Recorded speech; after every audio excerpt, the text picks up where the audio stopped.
maka aktivasi code blue. Gimana caranya? Pencet, panggil ya. Kalau misalkan di IGD Rumah Sakit UMM, ketika ada bayi yang henti jantung ya, biasanya kita ada aba-aba yang seperti ini. Code blue neonatal IGD, code blue neonatal IGD. Kalau misalkan orang dewasa hanya code blue IGD, code blue IGD, code blue IGD. Tapi kalau bayi biasanya ada code blue neonatal IGD, code blue neonatal IGD. Nah, nanti yang akan datang timnya itu bukan hanya dari IGD saja, tapi ada tim dari perinatologi dan NICU, ada tim dari PICU, kemudian ada tim dari apa lagi ya? Oh ya, NICU dan PICU itu saja. NICU, PICU, perinatologi itu mereka akan datang ketika ada code blue neonatal IGD, karena memang standarnya untuk bayi dan ibu hamil itu tidak boleh ada code blue ya. Gitu. Nanti akan kena sanksi dari dinas kesehatan, biasanya begitu. Oke, selanjutnya setelah kita aktivasi, periksa nafas pasien terhenti atau tersengal dan periksa nadi secara bersamaan. Nah, gimana caranya? Ya, ada dua untuk membuka jalan nafas. Apa dan apa? Ada dua cara untuk membuka jalan nafas pasien atau korban. Dengan cara apa dan apa?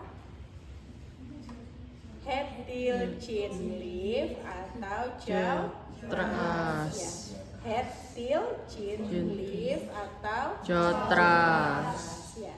Kalau misalkan ada suara nafas tambahan, ngorok pasiennya, diberikan apa? Ngorok itu berarti tandanya ada apa? Sumbatan apa? Jalan nafas. Iya, karena tersumbat apa? Pentolkah atau apakah? Ngorok. Cairan. Ngorok itu lidahnya jatuh ke bawah. Adik-adik kalau tidur ngorok nggak? Enggak. Nggak tahu ya. Kalau ada temennya yang ngorok dipasang OPT ya, pasang OPT. Ya. Nah, kalau misalkan ada suara gargling, maka ada apa? Cairan ya. Berarti diapakan? Di suction. Kalau ada suara stridor, ada benda asing. Ya, gimana caranya? Gak susah biasanya ya, dicongkel. Ya, apa dicongkel ya. Nah, oke. Kemudian cek nafas ya tadi. Head, till, chin, lift ini airway ya. Head, till, chin, lift ini airway. Kemudian kita melihat apa dengan cara apa ini? Look, listen and feel ya. Look, listen and feel. Oke. Look, listen and feel. Gimana caranya? Melihat pergerakan dinding dada, merasakan hembusan nafas dan mendengarkan suara nafas. Nah, ini nanti kalau ujian gitu. Ya. Jadi gini, ketika ada pasien tidak sadar, maka kita tepuk secara lembut. Tidak ada respon kalau pada bayi ya. Tidak ada respon, kemudian kita periksa pernafasan sambil kita membuka jalan nafas ya sudah. Head, till, chin, lift, melihat pergerakan dinding dada, mendengarkan suara nafas dan merasakan hembusan nafas. Tidak ada pernafasan, tidak ada pergerakan dinding dada. Kemudian kita cek nadi, tidak ada nadi, lakukan CPR. Itu kalau ujian nanti begitu gambarannya. Ya. Ya, jadi kalau saya dulu itu di rumah itu kan ada boneka ya. Ketika saya masih kuliah kayak adik-adik di sini itu ada boneka, ya udah itu tiap hari itu saya CPR gitu. Saya CPR gitu. Kalau ujian gitu ya. Nah, kalau pada bayi CPR-nya itu ada berapa teknik? Gimana? Ya. Kalau ini itu anak. Kalau bayi diginikan rompal nanti ya. Nah, jadi pakai jempol ya. Di antara apa?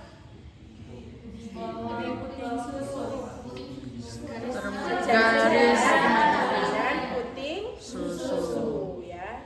Lebih enak tuh gini ya. Tangan kita gini ya. Terus ini sejajar dengan puting susu. Kemudian kita kompresi. ya.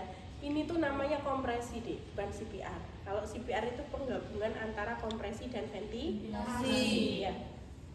1, 2, 3, 4, 5, 6, 7, 8, 9, 10.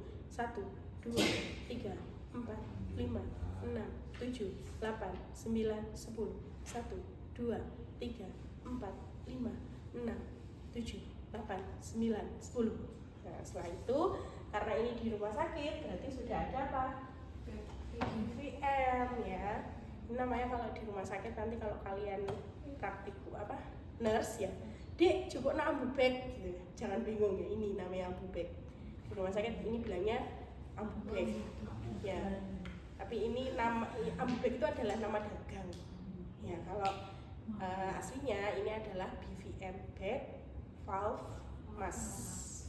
BVM itu kepanjangannya bag valve, tulisannya valve mask ya. Bagaimana caranya? Apakah hanya begini saja? Gimana? Oke, CE ya. CE. E-nya ini agak didongakkan biar masuk ke paru-paru. Kalau tidak didongakkan dia masuknya ke perut ya. Kita coba. Ketika gini tidak ada pergerakan. Ketika gini, ininya yang ngos. Nggak enak ya.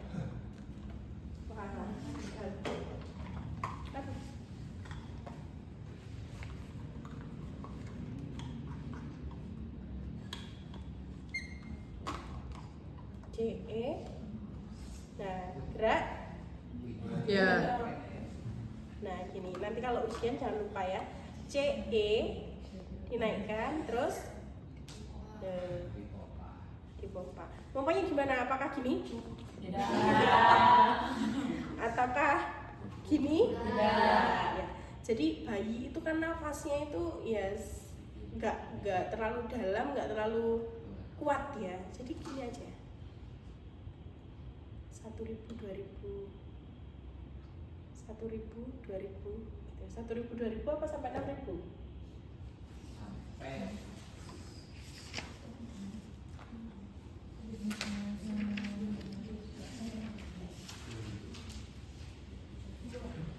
2.000 ya. Jadi 1.000, 2.000 ya. 1.000, 2.000, 1.000, 2.000 ya, 2 kali saja. Setelah 2 kali terus kita lanjut, tapi bayinya jangan diputar-putar ya. Jadi kalau ada 2 penolong, yang satunya di sebelah sini ini ya, ini kalau 1 penolong ya tetap bayinya begini, terus kita ya di sini dan CPR ya. Oke, teknik yang kedua untuk CPR bagaimana? Ditarik garis imajiner dari kedua puting susu, kemudian ke tengah, lalu dimiringkan begini ya. Ini kenapa kok ini? Kalau ini saya tuh hampir sama ya, jadi pakainya ini. Kalau ada adik ini hampir sama, pakai ini gini. Nggak ada yang sama. Yang lebih ini yang mana? Ya, pakai ini. Terus kita CPR. 1, 2, 3, 4, 5, 6, 7, 8, 9, 10. 1, 2, 3, 4, 5, 6, 7, 8, 9, 10. Nah, gitu ya. Nanti kalau misalkan kita fokusnya pembelajaran ke resusitasi neonatus, itu nanti akan ada tambahan-tambahan yang lebih banyak. Jadi bayi itu nanti harus dipasang alat namanya TEPIS. Alat TEPIS itu alat bantu nafas, kemudian ada algoritmanya di situ. Kapan bayi itu harus di CPR, kapan bayi itu hanya diberikan alat bantu nafas. Nanti kalau kita belajarnya ke resusitasi neonatus. Tapi kalau sekarang kita belajar ke sana, nanti kejauhan adik-adik bingung ya. Oke, dari sini ada yang mau ditanyakan? Belum ya? Oke. Kemudian bila bernafas normal, pantau hingga tenaga medis datang. Bila bernafas tidak normal, ada denyutnya nadi, berikan nafas buatan 12 sampai 20 kali per menit. Nah, nafas yang tidak normal itu yang seperti apa?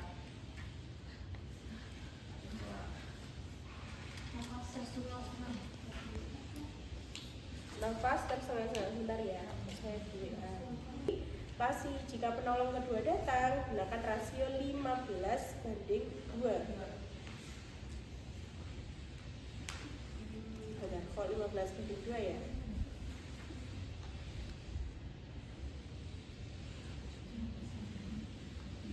Kemarin yang pembaruan dari Bu Indah itu apa?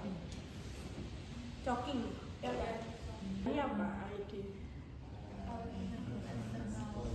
Automatic external defibrillator. Ya. Dia itu pinter AED itu. Jadi dia bisa menganalisis. Ya, bisa menganalisis ini tuh pasiennya kenapa, ini iramanya apa, itu bisa. Jadi AED itu dipasangnya di dada atas sebelah kanan dan kiri bawah. Ya. Kemudian setelah dipasang, AED ini dia akan menganalisis irama jantung pasien. Ya, dianalisis, dia akan menganalisis irama jantung Pasien. pasiennya. Kalau iramanya asistul, dia nyuruh kita apa? Menjauh. Jangan dikencang. Biar nggak cukup. Masa begitu?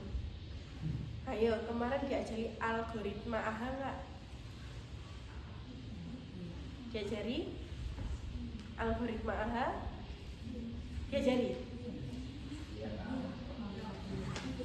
Ketika ada pasien tidak ada nadi dan tidak ada nafas, dicek iramanya asistul diapakan? Irama asistul itu yang bagaimana? Nggak ada ini. Ada colokan nggak? Ada itu di bawah. Itu nggak, maksudnya nggak ada ini ya, proyektor ya? Nggak ada ya. Harus pakai meja. Dianalisis iramanya oleh AED.